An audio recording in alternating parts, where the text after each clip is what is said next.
Welcome to the Optimistic Curmudgeon, where the best ideas win.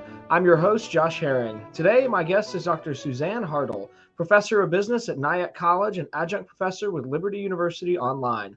I had the privilege of meeting Dr. Hartl and her husband, also Dr. Hartl, at the Acton Institute's Free and Virtuous Society Conference in Minneapolis a few weeks ago. I'm delighted to get to carry on that conversation today. Susanne, welcome to the Optimistic Curmudgeon. Well, thank you for that welcome and that fine introduction, and I'm delighted to be here. Now we can pretty much pick up our conversation from where we left off at the meeting in August, and that sounds good. So what can I tell you? Well, I will freely confess, I love, one of the reasons I do this show is because I get to meet people who have expertise in all kinds of areas. And my life and career has not taken me anywhere near business in the sense of teaching business or management. So I want to learn everything you can tell us today about kind of your area of expertise. Before we dive in, help us know you just a little bit. Tell us a bit about your career. How did you get to become a professor of business? Was that always your intent, or did it sort of come along? Tell us a bit more of your story. Okay. I took a rather circuitous route, I think, to becoming a professor in business and management. I started out in college as a biology major, and that's how I met Tom, who you met at Acton Institute's seminar. And he and I married shortly after graduating. We moved to Iowa, where he continued his studies as a PhD in biochemistry. And I just picked up a lab job at the university. In support of him, we ended up eventually just moving when his faculty advisor wanted to take a position at LSU. So we moved to New Orleans. And so we did get to see quite a bit of the country when we were younger. Living in different places in the United States, and we enjoyed each and every one. I had saw at that time that the job market wasn't, it was kind of in a slump. The economy was in a slump. I think we know the story from today. And I thought maybe it's since he's still doing his work in his PhD, I'll go back and do some work. I didn't want to do more science. I wanted something different. And my father had always said, why don't you, major in business or economics? And he was my father, so I didn't listen. And I later learned the wisdom of it. And so I decided to take up an MBA at UNO, completed that. When Tom and I were finished, we both wanted to move closer to home, moved to New York, where Tom continued his postdoctoral work, and then later got a job in industry.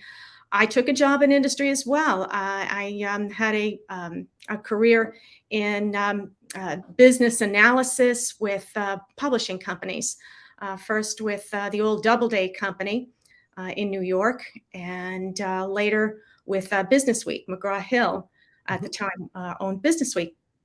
And so I did market development and business analysis, made lots of presentations at that time. We wanted to start a family.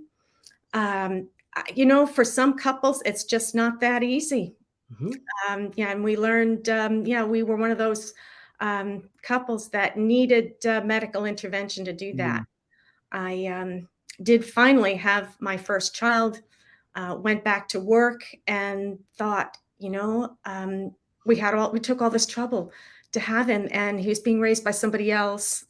So, as much as I enjoyed the work and the job, I think my career was taking off in a great direction.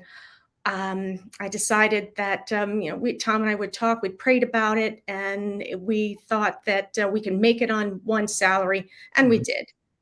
And I had a wonderful time with my baby, my little boy, and as God's providence, as I was working in the church with one of a lady that I knew was working at Nyack College as a professor.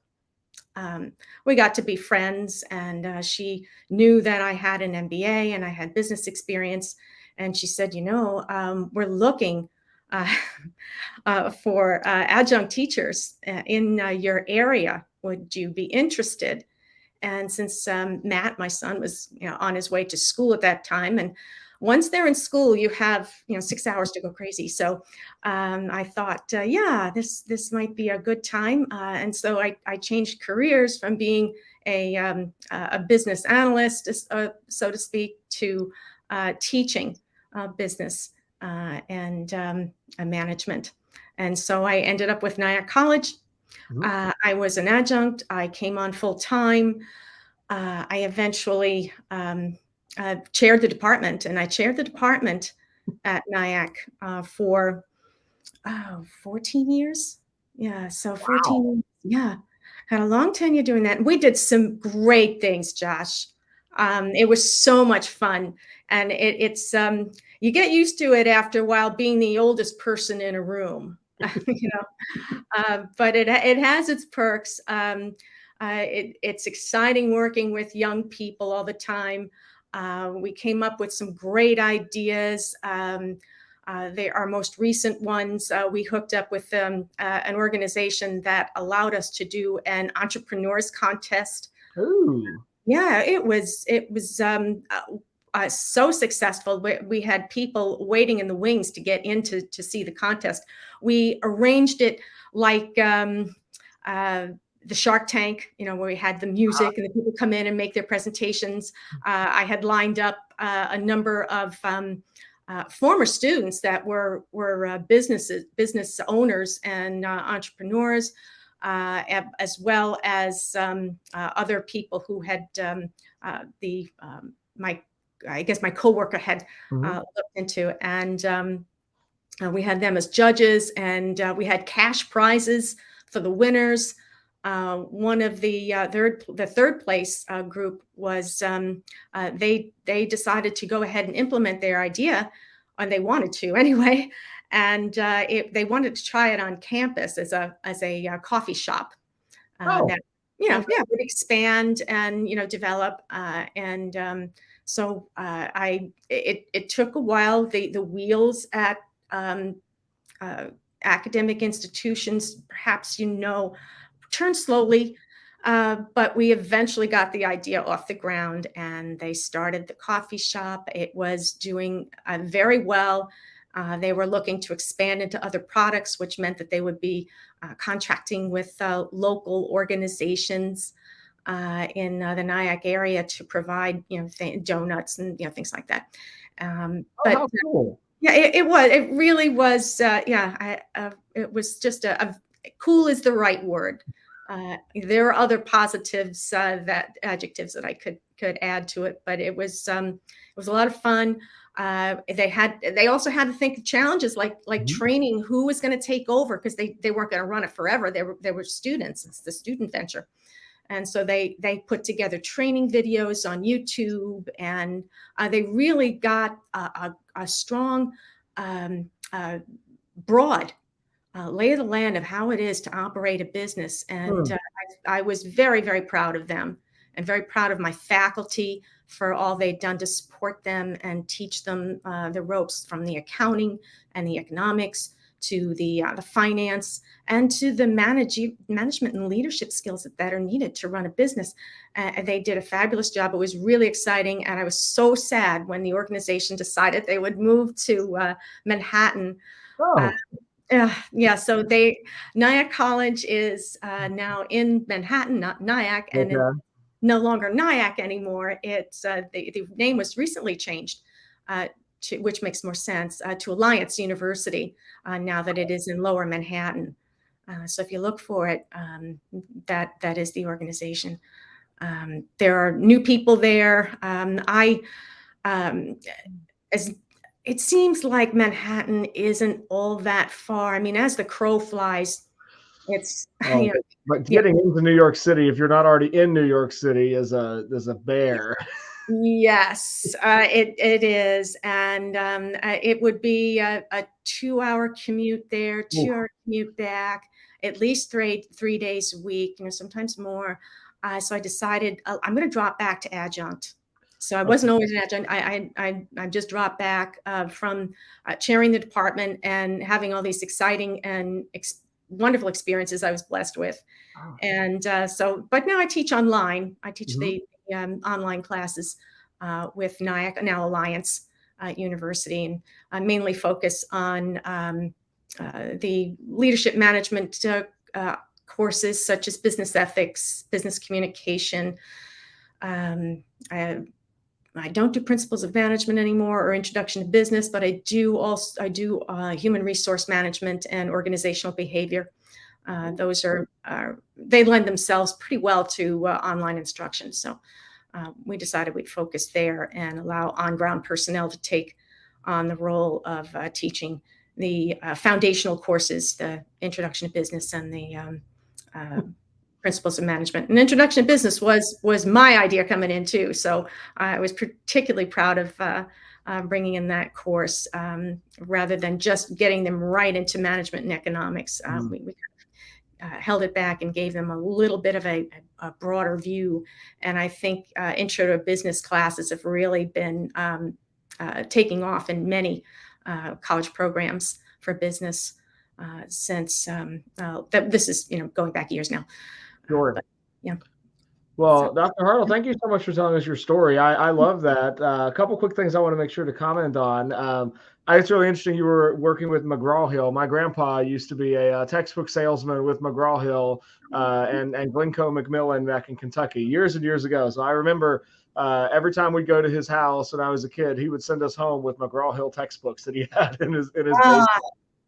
yeah. Um, You get samples when you've got it in there, right? That's it. Also, I just want to also highlight, I love that you chose to stay home for those early years. It seems to me that I've met so many women who feel like they have that it seems like there's been this huge feminist victory that they're in the workplace, and so they feel obligated to remain in the workplace. So I'm always excited to hear. My mom made a similar choice. She was on a teaching career trajectory, and then decided she would stay home to take care of me and my two brothers. And I'm always encouraged when I meet other women who see that raising their children is maybe more important, if not equally important, to their career and worth kind of taking a different route for that season of life. That's very exciting. Oh yes, and I advise countless young women that I thought really did have the talent to be. Some of them had CEO-like talent. We'll discuss that in a minute. But still, especially those early years, Josh, are so crucial, I think, to the emotional development of a human being. They even say for puppies, I mean, that's important. The first 8 weeks of a puppy's life. Imagine a human being. And we ship them off and institutionalize them, in my view, way too soon. I think it's important, at least for the first 3 to 5 years. To devote some focus to your children, focus to your family. It's my view that God honors that and will add other things if you seek his plan for the family first.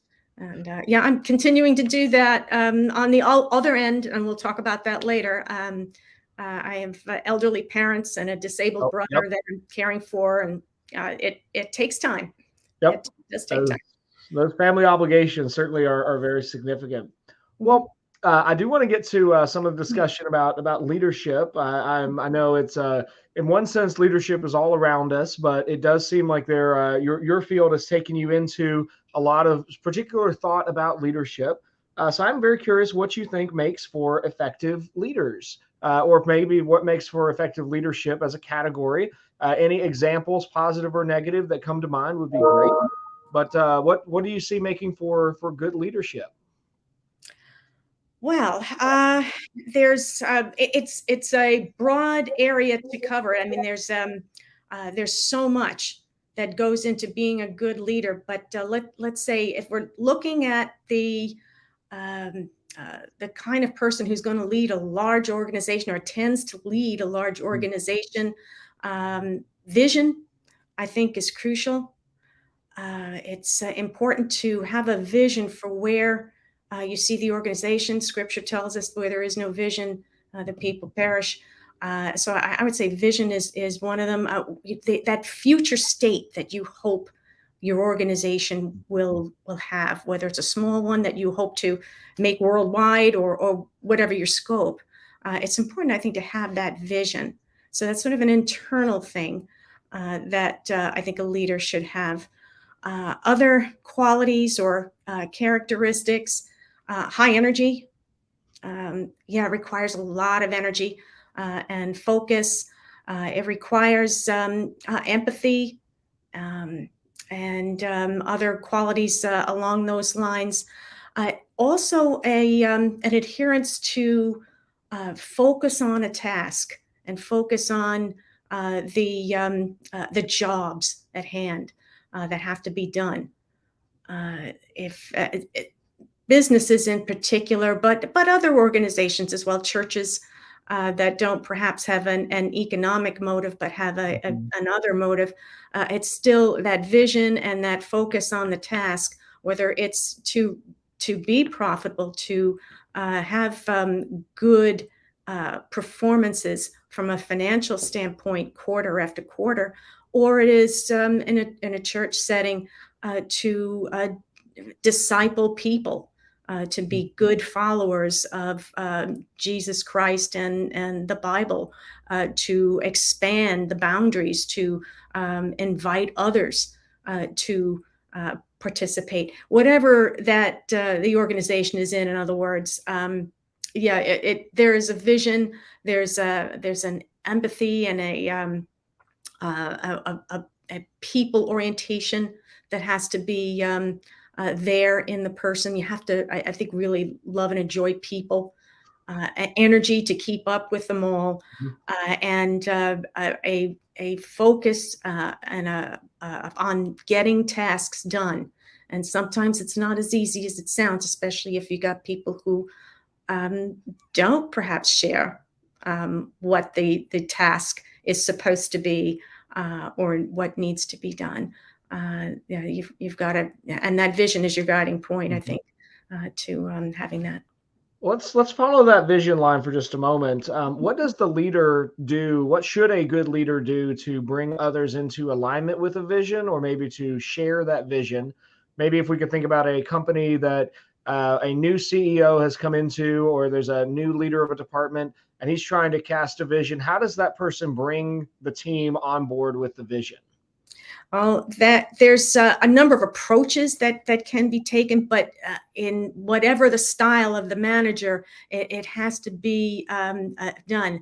Some organizations, and I would recommend this, that especially in this area of diversity and various places of locations where people are, it's important to broadcast what that vision is.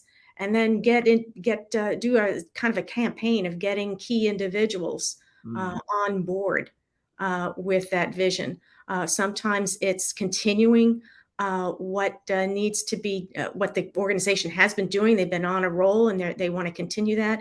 I mean, you think of someone like Tim Cook, who I admire and think has been very successful at Apple. And what he did with Apple, he took the best of what Steve Jobs was doing, and then it seems like he's made it even better. Right? If anybody who's read biographies of Steve Jobs knows he could have been a challenge to work with at times. Yeah, the word I've heard is quirky. That he had a lot of quirks, a lot of personality traits. Mm-hmm. Yeah, and you had to kind of get, if you wanted to be on board with his vision, and he even got kicked out of his organization at one point.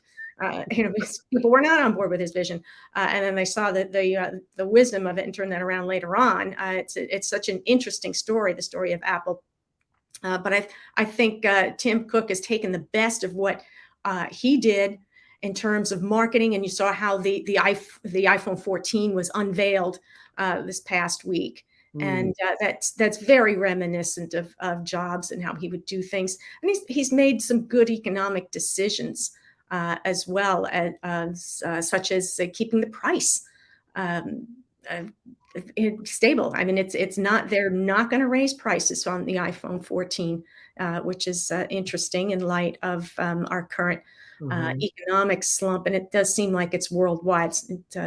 Not to get into that, but but it's a recognition that this is where the organization's environment is at this point, and I have that's also part of vision, knowing what's going on in the world that's going to affect your organization. We are somewhat all open.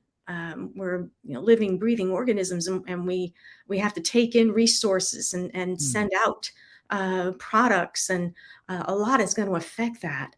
And I think the CEOs, especially that have a handle on that, can do a very, very good job. But getting getting on board, getting your people on board is critical. I mean, if I'm thinking of someone like Carly Fiorina, who I've always admired. Carly Fiorina was brought in to Hewlett-Packard years ago as, and I think she was very much an outsider, as I recall the story. There were others who, like Ann Livermore, who might have been not better, but more inside choices at that time. That's a point at which getting your vision for an organization out there and getting people to buy into it would be crucial. Perhaps the board should have picked an insider. Maybe things would have gone a little bit better for HP at the time.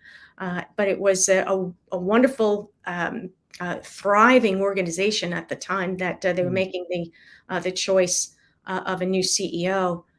Carly Fiorina was chosen as an outsider, had brilliant ideas, one of which I thought was a good one. To control some of the costs. I mean, at the time, I don't remember all the details, but at the time, it seemed like HP had a number of rather independently operating units. They were rather autonomous from the large organization, and that's good for decision making and for new product development and innovation, and so. Organizations are looking into providing a lot of freedom, like Google does. One of the successes of Google is that they have a very almost a hands-off approach to the creative side. But at the same time, that costs money, so there's a trade-off to all of this. There's always a trade-off. In a fallen world, there's always a trade-off, and the trade-off is that costs at that time weren't controlled the way they should have been. And she thought, maybe let's consolidate these units into 4, from I think 8 to 4 or 12 to 4, and then we can better control the cost element of it while still trying to maintain the autonomy. And I don't know all the internals of what went on, but it seems that much of this was not well received. Perhaps having to talk it around a little bit more, sell the idea a little bit more may have helped. But there's something to be said for getting people on board that vision, especially if you're going to make major changes to a way a company's been structured. We're often very resistant to change. Sure. I mean, I think that's part and parcel of human nature. People are reflexively traditional and conservative, whether they would embrace those adjectives to describe themselves or not. We don't really like change. Let me ask you one other question about leadership before we kind of shift to the management side. So you mentioned the leader has the vision, the leader communicates the vision, the leader has to exercise empathy and has to contextualize that vision. To what extent does a leader's success depend upon cultivating other people? Is the leader just sort of the prophet taking the people into the promised land, or does the leader need to be building a team of successful people who all become more successful in their areas? or is it some combination of both? Well, it seems it's hard to be a leader unless you have followers. Uh, so in a very real sense, it is important to cultivate those relationships. It's very difficult to do these things on your own. People who try to do them on their own are usually, um, well, they find themselves not being as successful as they could be. So I would, I'm in the camp that it's important if you're a leader, and this is why it takes so much energy and empathy with people to be able to work with them. And perhaps, we have to also recognize that we don't have all the answers. And in the company of many counselors, there is wisdom. In talking the vision and the ideas around, you may be able to at least tweak some of that. So I would be in the camp that it's more about cultivating relationships among key individuals in the organization that share the vision. Generally, we found in studies of organizational culture that those who don't share the vision of a founder, for example, tend to just leave and go off someplace else. Those who do share the vision contribute to it and grow with it. So that would be my answer in short on that. I think that's helpful. And I know it's certainly and I work in an organization where our founder has been pretty clear about the vision. And I've seen that kind of process that you're identifying. I mean, there have been people over the years who were very competent, but just disagreed fundamentally with the direction the founder wanted to take our school in. And they ultimately found a lot more satisfaction somewhere else. But I think it's very interesting. I think in the church world, there's a temptation to think of sort of, I've heard it described as the CEO model of the pastor, where it's the personality driven pastor comes in and he like creates a ministry all around himself. But then if he ever leaves, then the ministry kind of goes with him. Or if he has a fall from grace, then that just seems to reverberate throughout the church. But then there are other pastors who take this model of really discipling other people in the church and really they're usually a lot less flashy. It's a lot less exciting to be in that church, but it's generally speaking, I think, a lot healthier. So I was curious if it sounds like that same paradigm happens in the business world as well.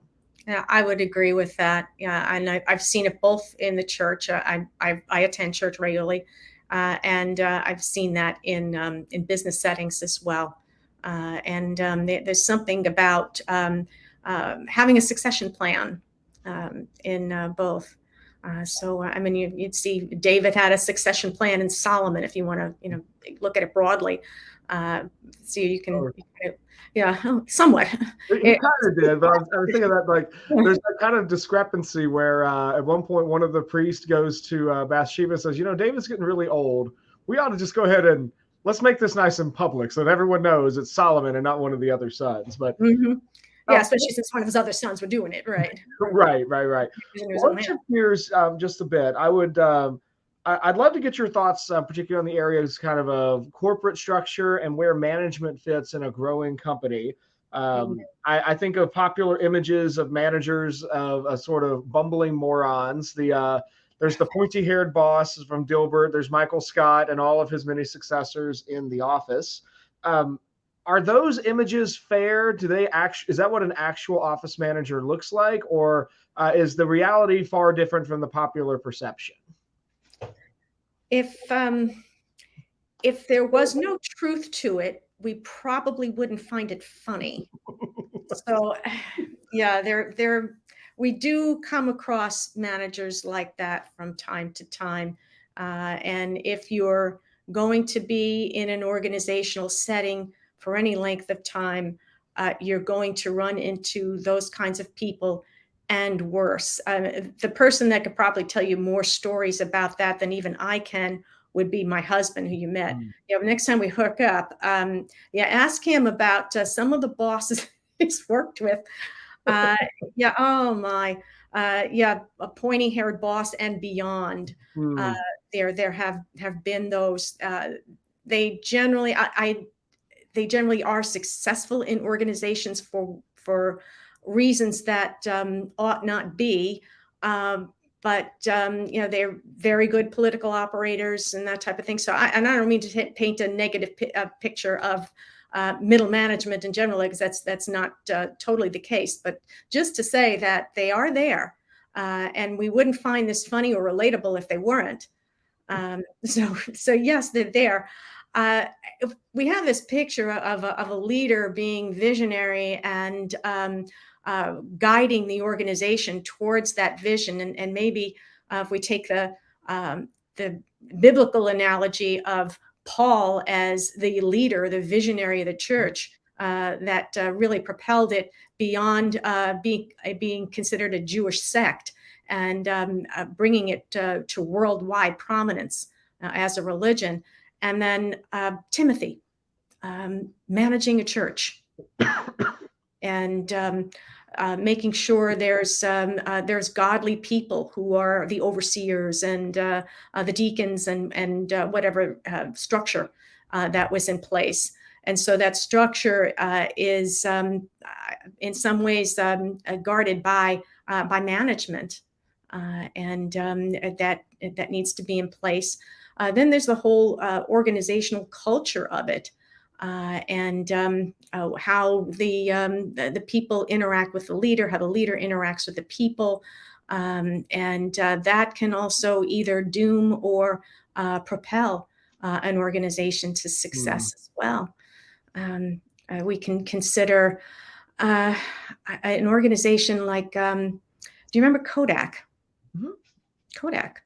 Kodak at one point was for 100 years, I'd probably had a monopoly in its field. Mm-hmm. And it was a wildly successful organization. Everybody in Western New York wanted to be part of Kodak. When I was a kid, I remember we didn't have an actual camera for a family vacation. We stopped at Walmart and we picked up Kodak disposable cameras that we could bring back. And it was a Kodak branded stand that would develop your pictures and have them ready for you within 3 hours. And they still, this is the late 1990s. They still were a big part of the photography world. Yes. Even at that point. Yeah, they were, and they wanted, I think, to maintain that model, and much of the company's efforts, it seemed, in my reading, went into tweaking and perfecting that element. So much so that even though Kodak really invented digital photography back in the 70s. They were overtaken by the irony of it, right? We know that. Yeah, they were. They back in the mid 70s. Yeah, I think 1975. Yeah, they had invented the digital camera. The idea was, they are taken by others as while Kodak kind of left that on the wayside and focused on film photography. Others took the digital end, and here we are today. So that's maybe getting a little bit of tunnel vision there, and that has to do with the organizational culture, the way an organization is structured, which is an element of that. And then when you have leadership that tries to change that and can't quite navigate or move an organization in another direction, you get a greatly diminished organization. And today, I think the only monopoly that Kodak still has, I could be wrong, but in cinema film. Yeah, right? Yeah. If you notice, if you're like me, I like to sometimes look all the way to the end of the credits on films, and a lot of times you see, Kodak film used for this. Because film gives that nice smooth, edge to it. So that's been theirs still, but that's a very small element of what they once were.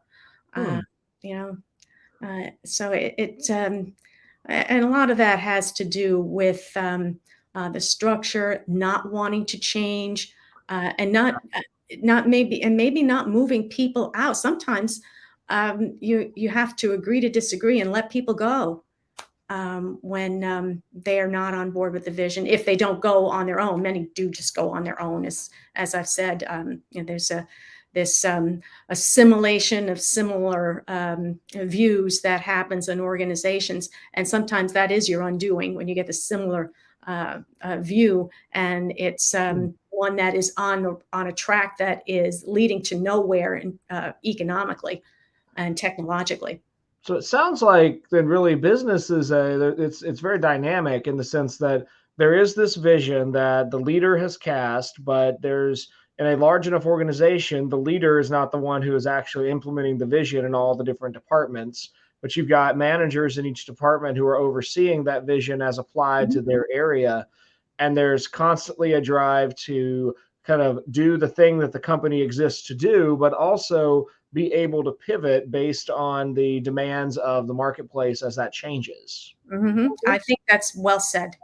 Yes, yeah, you've got it in just a couple of sentences. Yeah, couldn't have said it better myself there, Josh. Oh, well, let me ask you this then. It seems to me that in part we're living in a whole new world of business compared to previous eras. I mean, I know I mentioned my grandpa earlier. He moved from the education world to the education support industry and textbook sales.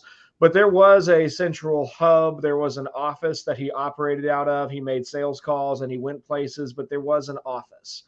So many companies today are made up of virtual employees literally scattered around the world, either restructured during COVID or started that way from the get-go. Startups that have vast amounts of venture capital and it seemingly have, in some cases, seem to have a blank checkbook to someday in the future make their product actually work, but they've got enough funding that they can live high until then. And global outsourcing is a factor that manufacturing always has to weigh. Is this all truly new, or are there some ways in which business continues to be the same? Are we in this revolutionary era for business, or are there some principles that sort of run right through from past to the present? In my view, we've pretty much have maintained that paradigm of that you describe of business, but some of the physical elements of it have shifted, and it's getting to be a challenge for people to navigate and manage that. Ooh, God bless you. Oh, thank you. Yeah. So in essence, what your uncle had done in selling textbooks is still largely what it is being done, but not in that way, if you know what I mean. Okay, we are much more digital. As far as offices go, much of the reason I think for having offices in the first place was because we needed to access the resources of the office, if you know what I mean. When I was with Doubleday or Business Week, all of the resources that I needed to do my work were in my office, my physical office. I couldn't necessarily afford a computer, and if I could, how would I do some of the work? We had some rudimentary connections. I mean, I could send email from the 43rd floor to the 48th in the McGraw-Hill building, and I could communicate online with our supplier of advertising data. We used to take a look at how we were doing vis-a-vis other organizations, and so we would get flash reports from internally and compare those. You could still do that. You're still going to do that today, though. Those types of things, right? You're still going to be tracking your sales. You're still going to be doing a lot of the day-to-day kind of work. But you really need to do it in an office. And even classrooms. Does everyone really need to be in a classroom? Yeah. And yeah, so, right. The resources, in other words, have been decentralized. Sure. Yeah. I'll at least make a plug for the physical classroom, in the sense that it definitely depends on the level of maturity of the student and the prior preparation. I think I've benefited from an online distance PhD program, but I don't think I could have done that if I had not had an excellent undergraduate education that took place in person. Mhm. I think in the K-12 space, we have seen so many students who need the interaction with the teacher. They need the teacher to be able to actually point to something on a sheet of paper. They need the interaction with their peers. We have had a few students who seem to function equally well in the classroom or virtually, even at that middle school or high school level. But so I would just like, but I think it is an open question, and there's a ton of new ed tech companies that are massively trying to capitalize on COVID and argue that, well, COVID really showed us, amongst other things, that you don't need that brick and mortar school, and we'll deliver to you the same education faster within way more fun apps than you could ever get by actually reading real books. Is So, that right? Okay. oh Yeah. yeah, it's a booming field, but and that's a vast oversimplification of a lot of companies. But the verdict is still out on whether or not there's the ability to do quality education. We at least found as a school that really the vast majority of parents found immediate benefit from their kids being in school in person, and not just because they didn't have to take care of their kids while they were at work, but because they could see the social and emotional parts of learning that were taking place. When you strip those away and you boil learning down to just information on a screen, it's really hard to do that as like your primary education or even your secondary education level. And I would go so far as to say I don't see that as being nearly as formative for even college. There's something irreducibly complex about the actual conversation that takes place in person. Mhm. But there are lots of people who disagree with me and are staking their claim in that space. Yeah, there are. The needs of children differ vastly from Mhm. the needs of adults.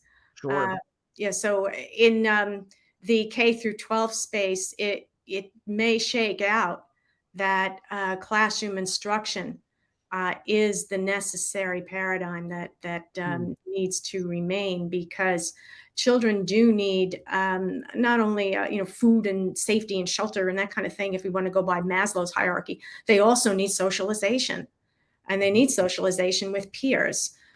In our world, if you're in an agrarian society, perhaps that's less important. But in our world, where you're going to be working with large groups of people, the school structure seems to support that more and support Mhm. that better. So at the K through 12, you may be right, but it also has the uh, remote kind of learning has its place as well. It does disrupt education. Education was slapped together, if you ask me, remotely because of the pandemic, and that's to a large extent why the reading scores have just fallen off a cliff. Mhm. Is You can't just throw this stuff together. This has to be done. If it's going to be done at all, it's going to need to be done with the children's needs in mind. Mhm. And some of the people, and I had students at the college level that just they couldn't do it, if for no other reason. They just simply didn't have the resources to have online instruction at home. I had one poor student who was telling me later on that it was difficult for him because there was one computer in the house. It was a 3-bedroom apartment. He had to share the computer with his 9-year-old brother, his 13-year-old sister, and then there was him. I mean, Oh my goodness. that's not workable. Well, but I can so imagine parents who think they've actually done pretty well to have one computer that maybe 3 or 4 kids of those ages all share, because in normal circumstances, they're not going to need that Right. all the time, all at the same time. But obviously, COVID was different. Right. So those are things that you have to, work Sure. to really do that. But Liberty University has shown that you can do education Hmm. on a wide scale for adults. Yeah. Adults don't need they have different needs than children, and they've been very successful in their Mhm. online programs, and no one ever thought that it would be successful. They were being ridiculed for years. This is never going to work. I've met so many adults. I assume some of these are who you see in Liberty, but maybe not so many. But I've met plenty of adults who really regret missed educational opportunities along the way. Either they just zoned out completely, or they did one major and their career ended up taking them somewhere completely different, or they've had a lifelong passion and just have never been able to really learn the fundamentals or the extreme knowledge of that passion, and they really just want to know more. And all of a sudden you go from people who are compelled to be in a classroom to self-motivated learners who really just want to learn as much as possible about the content area. Is that typically who you see in a Liberty Online setting? That is who you see, and it's a huge void that's been filled by online educators in that regard. Because you may or may not want to be educated when you're young. You change your mind later. You're exactly right. Also, life happens. Yep. You get pregnant. You can't really do both. Some people do make do, and they send their children to childcare, but there's affordability issues there, and then you still want to go to college. Putting it off and then later coming back, most of the students, I would say, in the online programs are of that type, where they're really focused on the content. Whereas a child, not necessarily. Even as a college students, just taking myself as an example, the content of my classes was important, but I really liked Tom Hartl, and I wanted to get to know him better. You know what I mean? Yeah, the relationship, those elements are so important to young people, and we shouldn't belittle that. I mean, that is important. It's educating a person, not just intellectually. This was either Aristotle or Aquinas or both, but I always mix up the author. But I read this letter. I think it must have been Aquinas writing a letter. He argued that no one should start studying philosophy until they were about 40 years old.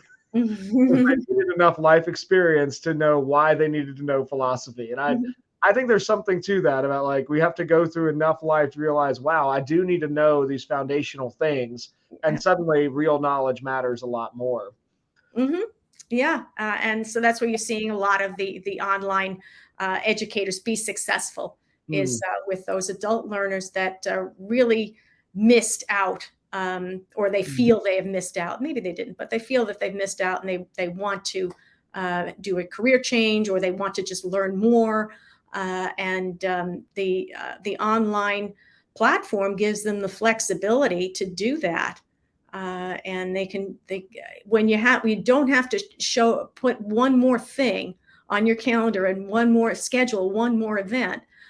You have the freedom and the flexibility to do it yourself, and that's really the big draw. And log on and listen to the lecture, or log on and post your response to the discussion question on your time, even if it's at 1 in the morning when the kids are all asleep and it's all quiet. It's a big draw. People get PhDs doing that. I did that myself. I mean, when I got to the college level, I had to go back and get a degree, and I was thinking of commuting back and forth across the bridge to Fordham, and thought, the online option is looking good, and so I went the online route to get that degree, and I never looked back. I thought it was fantastic. Dr. Hartl, as we're wrapping up towards a close, let me ask you one last kind of big question. We'll wrap up here in a minute. The founder of our school, Thales Academy, his name is Bob Luddy. He prides himself on being a virtuous leader. He insists pretty regularly that integrity and virtue are both keys to long-term success in business. Would you agree with that? I would be in his camp on that one, with some caveats. Oh, please tell me more. I'm very interested. Okay. The caveats are first, yes, integrity and virtue, etc., are important not just to business and to running an organization successfully, but to all areas of life. But I think we all have to recognize that people, including self, are fallible. And we are tempted to do things, take shortcuts, and do things that otherwise would not be considered virtuous, and then justify those things. So as long as we're being honest with ourselves and what virtue and integrity require, okay, I can see that, and not expecting people to be 10 out of 10 every time. We're bound to miss the mark at some point. And I think we have to be aware of that, and we still have to focus on, well, what was the positive in this, and maybe direct people to how all of us can aspire more fervently. You talk about virtue and integrity. That's part of what many of us refer to as servant leadership. I don't know if you've heard the concept, but it does flow out of that notion in John 13 in the scriptures, where Jesus washes the disciples' feet. If you study scripture, pastors tell us that was done by the lowest house slave.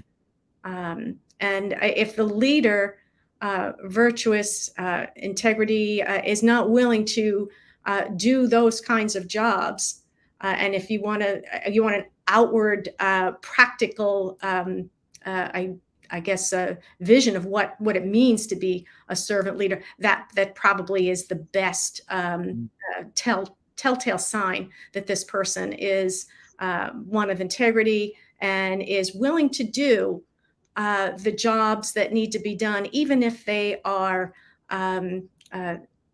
if something they would perceive as beneath them. So if the God of the universe can wash feet, then we can maybe scrub a toilet or two. We can do whatever it takes, whatever needs to be done to make the organization a success. And so that there are ways to look at that and observe and see if the talk matches the walk, so to speak. No, that's a great word. It reminds me of a moment. I was walking down the hallway, and this was my third or fourth year as a teacher, and I saw the principal come out of the girls' room. She had big yellow rubber gloves on, and she had grabbed the chemistry goggles and a smock, and she had a bucket in one hand and a plunger in the other. And something had happened where a toilet had backed up or whatever, and facilities had not gotten there quick enough to clean it up. So she was just in there trying to fix the problem and clean it up. And that still in my mind stands out as a real leadership moment. As just she's the same person who will give a tour to a bunch of VIP investors in our school, but also she'll grab a plunger and she'll fix the problem as needed. That person sounds like one who's honestly looking out for the good of the organization. And that's what when you're talking about virtue and integrity, that's what you're talking about in terms of a leader having that integrity. Yeah. Fantastic. Dr. Hartl, what advice would you offer to anyone who wanted to start his or her own business today? There's, I get that question a lot from my young students, the students that I teach at Alliance University, Nyack College, tend to be in that traditional 18 to 22 age range. And they tell me, I'm really not interested in college. My father wants me to go. And what I really want to do is start my own business. I want to quit now and start. And I was like, all right, well, let's think about what it would take to do that. And I ask them often, well, what jobs did you hold after school, or what part-time job do you have now? And I don't have any. I said, well, that might be a good place to start. And there's a lot to be said for, and my son did this too. We always wanted to get him involved in school sports or school activities or getting a job after school. He chose getting a job after school. Okay, but something that you can build on and get to understand how an organization runs and maybe get some leadership experience. And so the person who, or people, I should say, there were many, that said to me that they wanted to start their own business, the route for them would be to actually join a business as an employee, an entry-level employee, with the mop and the plunger, perhaps, when needed, and get in there and do it. See how an organization runs from the bottom up, and then ask questions when you're there. Well, how do you do this? How do you do that? What if this happens? What if that happens? And start asking and getting that broader exposure from an entry-level position, perhaps even working up and getting more of maybe entry-level managerial experience, becoming the shift manager at Starbucks. My son did that.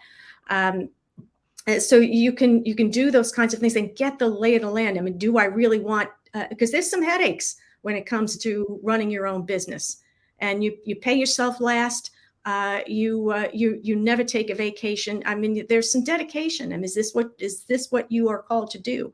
Is this what you want to do? And it requires a lot of passion to want to be able to do whatever it is you're going to do. So that's the second ingredient is do you have something in mind that you really want to do that people will pay you real money for? If you are passionate about eating pizza, I don't think too many people are going to pay you to eat pizza, though you can try and find something like that. But you got to find what you're passionate about, and then get people to pay you for it. And that's the other end of it, I think, is what I would tell young people about how they would go about deciding what organization they want to run.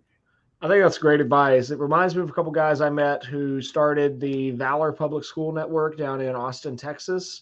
I was asking them how they got it. Like, how'd you start a school? I'm always intrigued, dude. It's a really complicated process. It turns out they had the dream for starting their own school about 10 years prior. And in order to learn how to open a school, they went and worked for Great Hearts Academy in Arizona for about 5 or 6 years. And they taught for a couple of years, then they became administrators. And eventually these two guys were tasked with starting new schools for Great Hearts Academy in San Antonio, Texas. And it was after doing that in that whole network that I assume they were pretty open about this at the time. They certainly were willing to tell the story openly. They did great work for Great Hearts, and then they finished their contracts and cordially parted ways and opened Valor Public Schools, having gained all the experience and as part of building a different organization. And that seems to me to be a really solid way to go about getting that initial experience. Yep. We've seen it work time and again. That's an excellent example. And that's in a field that's very, very difficult to enter on a ground level, if you ask me. We teachers tend to sometimes we'll get grumpy about some decision and we'll all start dreaming. But as soon as we start dreaming about everybody opening their own, it all works until you ask, where's the money? And all of a sudden, because you need a building and you need personnel and you need curriculum, all before parents would all trust you with the education of their children. And it takes vast startup capital to get those three things. It does. It may not if we leverage our church buildings. That's a possibility. We have classrooms that are only used on Sundays in our church building. I mean, if someone wanted to partner with us and do Christian liberal education, we have the infrastructure already there, but it's used one day a week. Why not scale that up to 6 days a week?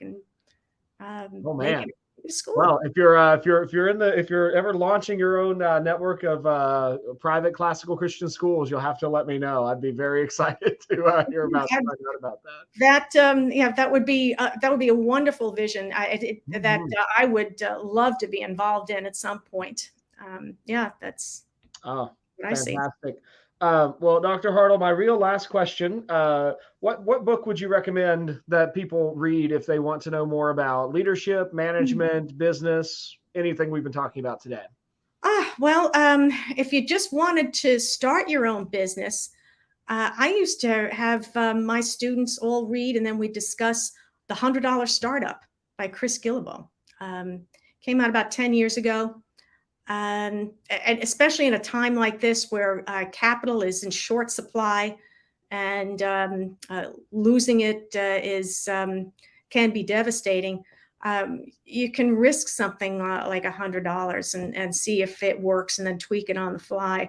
A lot of organizations start that way, and you can do anything from something physical. That book talks about someone who had lost his job and saw that there were mattresses that needed to be delivered, watermelons that needed to be delivered, and then just started a distribution company doing, one was delivering mattresses, another was delivering watermelons. Before you know it, within 5 years, they had a major distribution network on it. Yeah, so or even if it's just small, like detailing cars, you detail it out of your driveway, or you can drive yourself to the person's house and detail it there. How much does that cost to start, really? So there's it, and you may not want to scale those to the capacity of a Microsoft or a something along those lines, but you can make a living if that's what you want to do. It's a very practical book on how to start a business. One-page business plan, which kind of flies in the face of what a lot of what I was teaching at the time. Having a like a book that you put together to outline your business plan, and what a lot of organizations, volunteer organizations, recommend. So it's that was very helpful, I thought, on a very practical level. Wonderful. Well, thank you so much for joining me today, Dr. Hartl. This has been a delightful conversation. I feel like I've learned a ton about business. I really appreciate you coming and joining us today. Oh, anytime. You've been a wonderful host. Thanks so much, Josh. Oh, you're very welcome. And thank you, listeners, for joining us for another episode of The Optimistic Curmudgeon. My guest this episode has been Dr. Susanne Hartl, professor of business at Alliance University and Liberty University. If you like this episode, please leave us a 5-star review and share it with your friends. Until next time, seek the good, discover the true, and love the beautiful. You've been listening to another episode of The Optimistic Curmudgeon, where the best ideas win. I'm your host, Josh Herring. The Optimistic Curmudgeon is a project of Thales Press. If you enjoyed this episode, please give us a 5-star review and share it with your friends. You can find us on 3 major social media platforms. Search for The Optimistic Curmudgeon on Facebook and LinkedIn, and find us on Twitter at the handle @TheOptimisticC3. This episode was edited and produced by Madison Kay, audio engineer for The Optimistic Curmudgeon. Until next time, seek the good, pursue the true, and love the beautiful.